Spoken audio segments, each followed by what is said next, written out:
The president's rally comes on the heels of another frenetic day in Washington. Tuesday afternoon, the Senate delivered a win for Republicans, voting to start debating bills to overhaul the Affordable Care Act. Senator John McCain helped with the effort.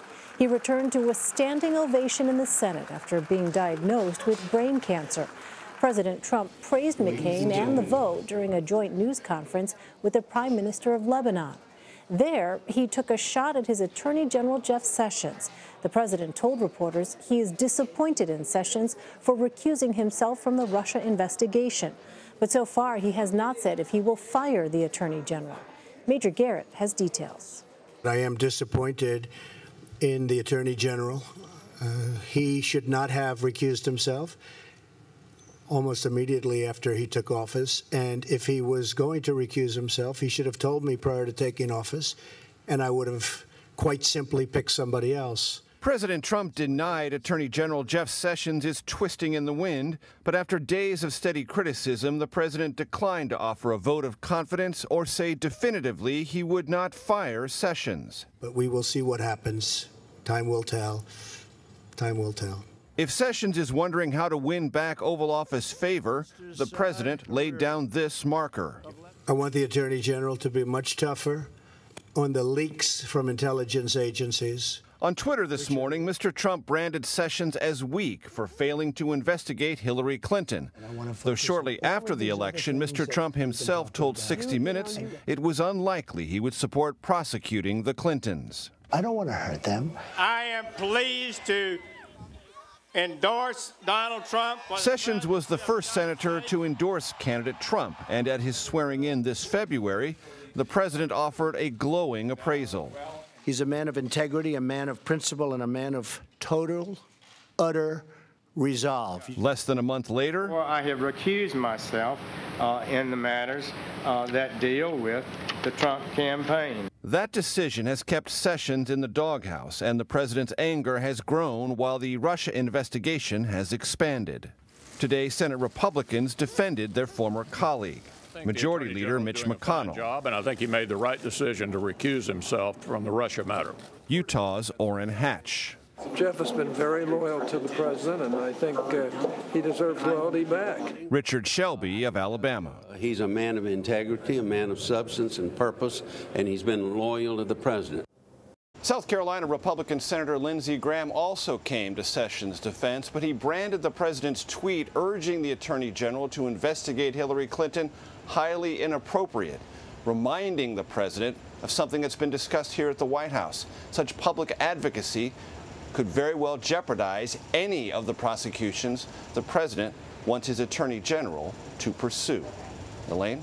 Well, Major, some conservative media voices, including Breitbart and Rush Limbaugh, have been especially critical of the president regarding Jeff Sessions. If the president were to force Jeff Sessions out, were to fire him, what kind of fallout would that create?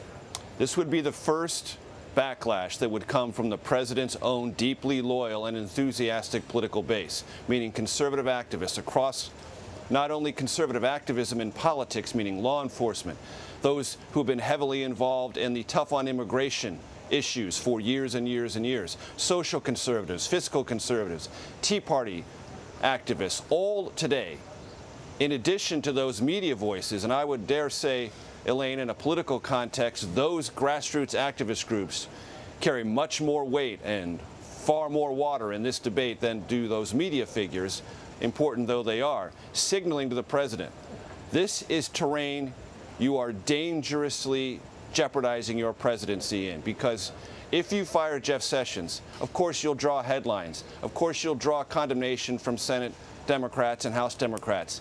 You've been doing that your entire presidency, and we haven't minded. In fact, those in the conservative activist core of the Trump base have cheered him on. But they are warning this White House today in very stark terms, don't mess with Sessions anymore. Because many in this conservative movement value Jeff Sessions as a legislator, as a conservative, as someone who was advancing their causes almost alone or nearly alone for years, long before there was a Trump candidacy or the reality of a Trump presidency. So the ramifications in a real political context for the president's own base could be dire indeed. It'll be fascinating to see how the president reacts to those stark warnings. Meantime, Major Jared Kushner spoke with investigators for 3 hours on Capitol Hill Tuesday. Representatives Mike Conaway and Adam Schiff both called the meetings productive.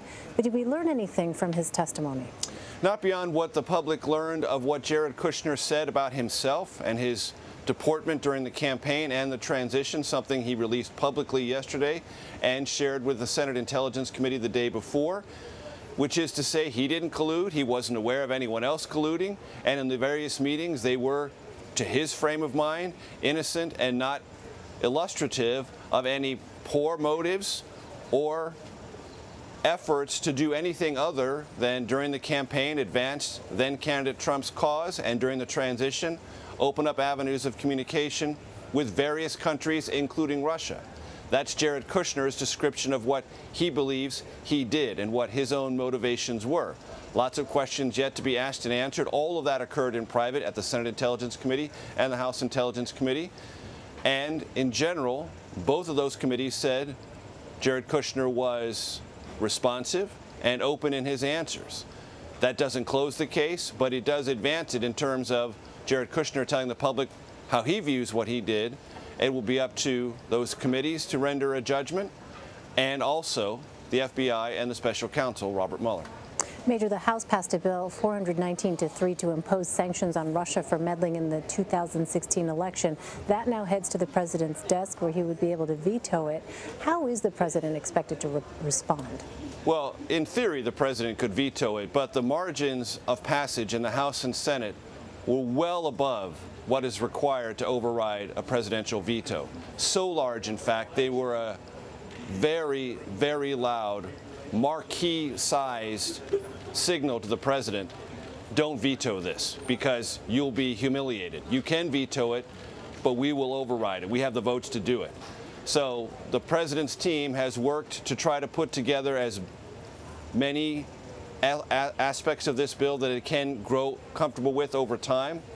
The president has not issued a veto threat about this, and White House advisors say in the end it is quite likely he will sign it.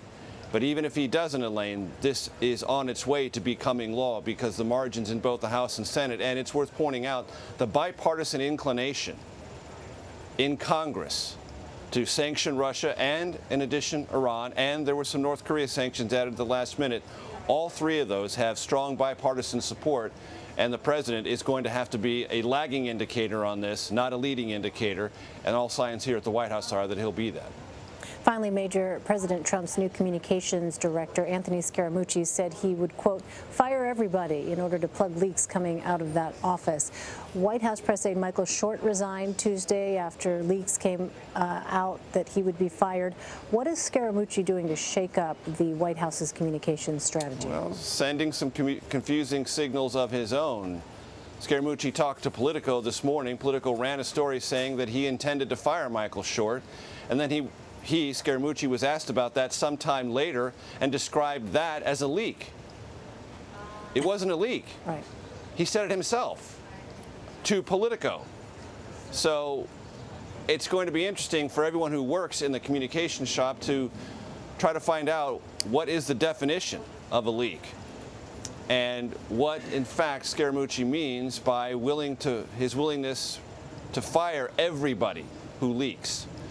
Lots of people in White Houses that I've covered take a very aggressive public posture against leaks, usually unsuccessfully. But Scaramucci's on the record saying if it's just him and Press Secretary Sarah Sanders, he'll be fine with that. Well, that's not a professional way to deal with a vast communications operation that any White House needs, even one, as Scaramucci says, that has the best communicator in politics. He says that's President Trump. So this is a work in progress, and how he will define what a leak is, what the punishment is, and even invoking the terminology granting people amnesty kind of suggests that Scaramucci is taking on a concept of himself that might be slightly larger than the job of communications director, although I've been cautioned The traditional roles of communications director might very well be redefined by Anthony Scaramucci. He might have a lot more influence over a lot more other matters in the West Wing than just communications. He's certainly given it a try. All right, Major Garrett at the White House for us. Major, thank you.